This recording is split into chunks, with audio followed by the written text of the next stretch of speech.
Daily Bible డివోషన్స్ని వీక్షిస్తున్న ప్రియాతి ప్రియమైన సంఘ సభ్యులకు మరియు దేశ విదేశాల్లోని ప్రేక్షకులందరికీ మన బలహీనతల్లో, మన నిస్సహాయతల్లో మనకు తోడు నీడగా ఉండి మనల్ని అనుక్షణం సంరక్షిస్తూ ఉన్న మన దేవాది దేవుడు యేసుక్రీస్తు ప్రభుని అతి ప్రశస్తమైన నామమున మా హృదయపూర్వక స్వాగతాన్ని తెలియజేస్తూ నేటి అనుదిన వాక్య ధ్యానాలను ప్రసారం చేస్తూ ఉన్నాం. The church of south India diocese of Medak holy trinity church Bollarampeta estate సమర్పిస్తున్న ఈనాటి మన కార్యక్రమంలో the god who is on the side of the weak, బలహీనుల పక్షంననున్న దేవుడు అనే అంశంపై మన ప్రియ సంఘ సభ్యులు శ్రీమతి ఏ సత్యవతి దేవదాసమ్మ గారు మనకు దైవ సందేశాన్ని అందిస్తారు. సందేశాన్ని వెనకమునుపు ఈ చక్కటి భక్తి గీతాన్ని విందాం.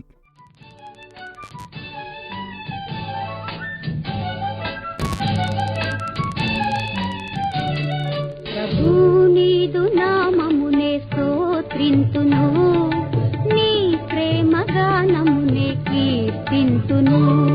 ప్రభు నీదు నామమునే స్తోత్రింతును, నీ ప్రేమ గానమునే కీర్తింతును. ప్రేమ దయా పూర్ణుడవు, పాపులకిల ప్రియుడవు. ప్రేమ దయా పూర్ణుడవు, పాపులకిల ప్రియుడవు. పరము నుండి ధరకు దిగి వచ్చినావయా, పరము నుండి ధరకు దిగి వచ్చినావయా. పరమపురికి చేర పదము చూపినావయా.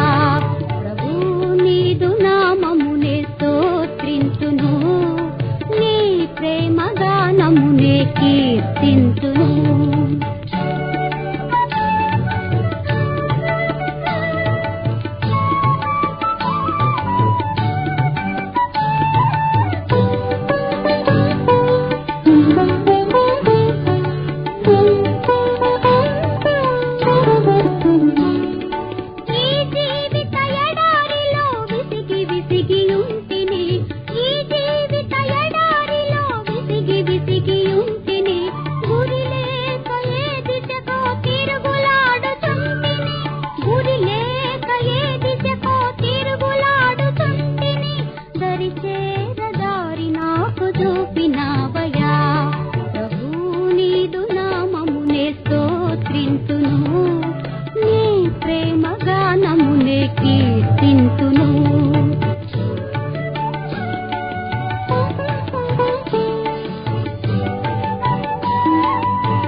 ప్రార్థించుకుందామండి. దయగల ప్రభువా, కృపగల మా దేవ, నీకే వందనాలు, కృతజ్ఞత, స్తుతులు, స్తోత్రములు తండ్రి. ఈ చక్కటి సమయాన్ని మీరు మాకు అనుగ్రహించి తండ్రి, ఈ సమయంలో నిన్ను వాక్యాన్ని చదివి ధ్యానించే భాగ్యాన్ని మీరు మాకందరికి అనుగ్రహించినందుకు నీకు అనేక వందనాలు చెల్లించుతున్నాను. కృపగల మా దేవ, ఇటు వాక్యం తండ్రి మా జీవితాలకు మేము అనుభవించుకునే భాగ్యాన్ని మీరు మాకు అనుగ్రహించమని నజరేయుడైన యేసు నామాన్ని బట్టి వేడుకుంటున్నాను స్వామి, ఆమేన్. అందరికీ గుడ్ మార్నింగ్. డైలీ బైబుల్ డివోషన్లో పాల్గొంటున్నటువంటి ప్రతి ఒక్క బిడ్డలకు కూడా యేసుక్రీస్తు నామములో శుభములు వందనాలు తెలియజేయచ్చు ఉన్నాను. నేటి ధ్యాన వాక్యం చూసినట్టయితే ఏజ్కేల్ గ్రంథము 36వ అధ్యాయము 9వ వచనం. ఏజ్కేల్ గ్రంథము 36వ అధ్యాయము 9వ వచనం. నేను మీ పక్షముననున్నాను, నేను మీ తట్టు తిరగగా మీరు దున్నబడి విత్తబడదురు. నేటి వాక్యము చూసినట్టయితే బలహీనుల పక్షాన ఎవరు ఉంటారు? బలహీనుల పక్షాన ఎవరు ఉంటారు? ప్రియా సంగమ, ఒక ధనవంతుడికి కష్టము కలిగినప్పుడు ధనవంతుడు మరొక ధనవంతుని పక్షాన ఉండి అతనికి సహాయము చేస్తూ ఉండవచ్చు. కానీ ఒక పేదవాడికి పేదవాడు మాత్రమే సహాయపడతారు. ధనవంతులు సహాయపడేటట్టు మనం ఇక్కడ చూడలేం కదా. పెద్ద పెద్ద కులానికి సంబంధించినటువంటి వ్యక్తులకి ఆపద కలిగితే ఆ పెద్ద కులానికి సంబంధించిన వ్యక్తులు అతన్ని ధైర్యపరిచి నడిపించేటటువంటి వారుగా ఉండవచ్చు. అయితే స్నేహితులారా, మన సమాజంలో పేదలు, అనాథలు, మరి బాధలను, శ్రమలను అనుభవిస్తున్నటువంటి వారు ఉన్నప్పటికీ గవర్నమెంటు వారికి చాలా సహాయపడినట్టు మనము చూడగలుగుతున్నాం. చాలా పర్యాయాలు ధనికులకు ఉపయోగకరమైన మేలు కలగజేసే నిర్ణయాలను జరిగించడాన్ని మనము గమనిస్తూ ఉన్నాము. గవర్నమెంటుకు పేదవారి ఎడల ఎన్నో సహాయాలు, ఎగ్జాంపుల్ చూసినట్టయితే ఇప్పుడు రేషన్ బియ్యం అని, ఉచిత పెన్షన్ అని, ఇవన్నీ కూడా సహాయం చేసినట్టు మనము చూడగలుగుతున్నాం. వేల కోట్ల రూపాయల అప్పులను, ధనిక వర్గమునకు సంబంధించిన వారి అప్పులను గవర్నమెంట్ రద్దు చేసిన సందర్భాలు కూడా ఎన్నో ఉన్నవి. అయితే ఈ అనాథలు అన్ని కులములకు సంబంధించిన వారు పేదరికం వలన ఆకలి దప్పికలు లోనైనటువంటి వారు, అంటరాని వారు, ప్రతిదినం ఏదో ఒక విధముగా దాడులకు వెళ్ళే వేతలకు లోనైనటువంటి వారే ఆ పేదల పక్షాన ఎవరు ఉంటారు? ఇలాంటి పేదల పక్షాన ఎవరు ఉంటారని దేవుడి దినమున ప్రశ్న వేస్తూ ఉన్నాడు. వీరి కన్నీళ్లను ఎవరు తుడుస్తారు?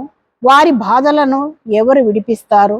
వీరి పక్షాన ఎవరు నిలబడతారు అనే ప్రశ్న మనం ఒకసారి వేసుకుంటే నేటి ప్రపంచంలో పేదవారు ఉన్నారు, ధనికులు ఉన్నారు, ధనవంతులు ఉన్నారు, అన్ని రకములైనటువంటి వారు ప్రపంచంలో జీవిస్తున్నారు. ధనికులైతే వారిది వారు సహాయం చేసుకునేటటువంటి వారుగా మనకు కనబడుతున్నారు. పేదవారికి ఎవరు సహాయం చేస్తారు? వారి పక్షాన ఎవరు నిలబడతారు?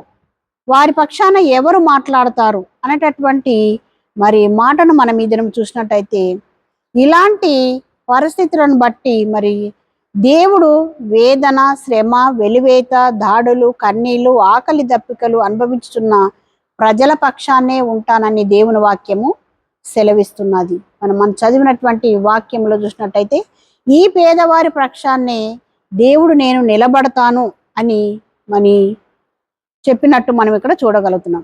వారి హక్కుల కొరకు, శ్రేయస్సు కొరకు తపిస్తున్నటువంటి దేవుడుగా ఉన్నాడు. స్నేహితులారా, చదవబడిన లేఖన భాగములో ఇశ్రాయేలు జనాంగము ఉత్తర దక్షిణ రాజ్యములు రెండు కూడా పరాయి దేశాలతో బానిసల పని వారు చేసినట్టు మనము చూడగలుగుతున్నాం.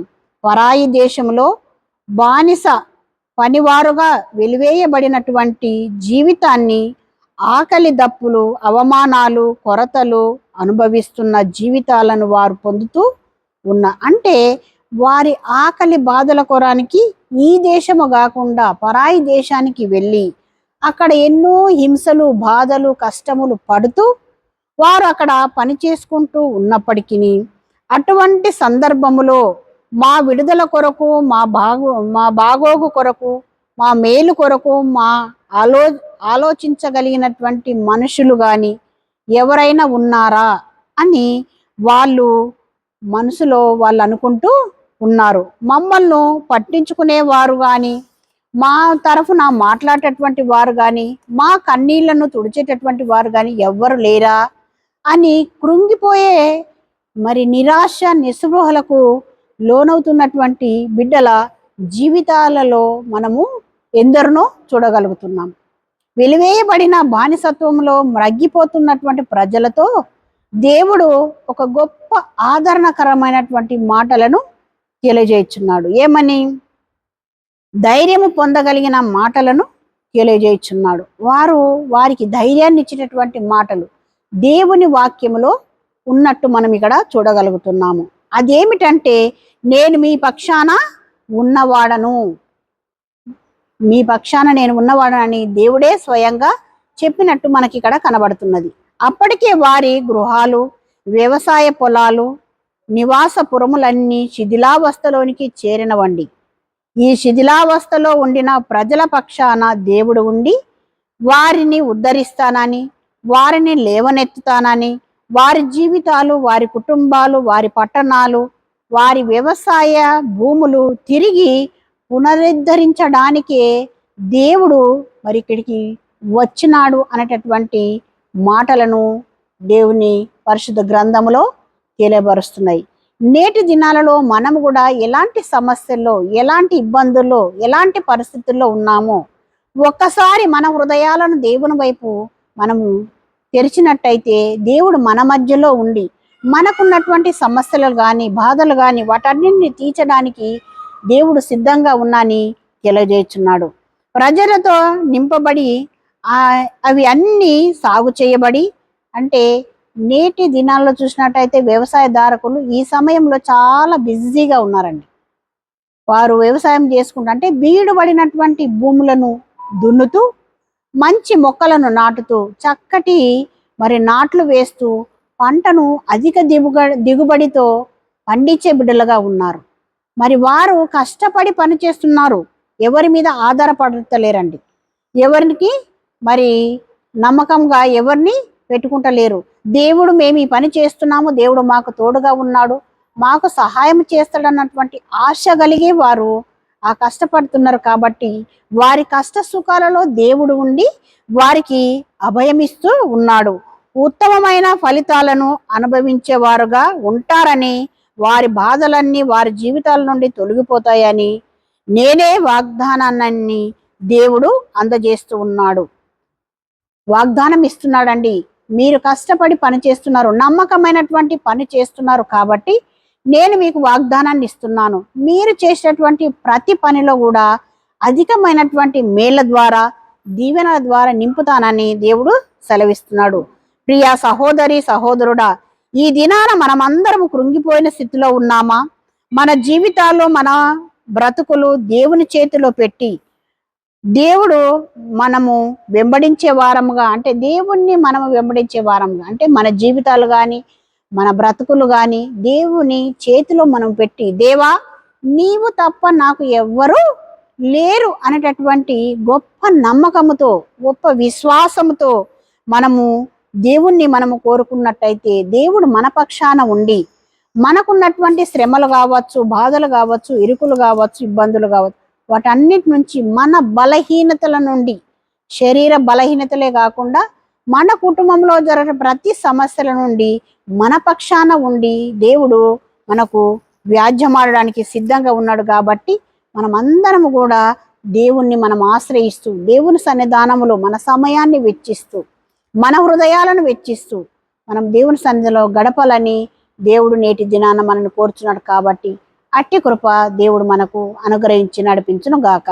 ఆమెన్. ప్రార్థించుకుందాము. కృపగల దేవా, విన్నటువంటి వాక్యాన్ని విడిచిపెట్టకుండా తండ్రి, వాక్యానుసారమైన జీవితంలో మేమందరం జీవించటకు తండ్రి, మా ముందరున్నటువంటి ప్రజల మధ్యలో మేము ఏ విధంగా జీవించాలన్నటువంటి వాక్యాన్ని మేము అనుసరించి జీవించే భాగ్యాన్ని దయచేయమని నజరేయుడైన యేసు నామమున బట్టి వేడుకుంటున్నాను స్వామి. ఆమేన్.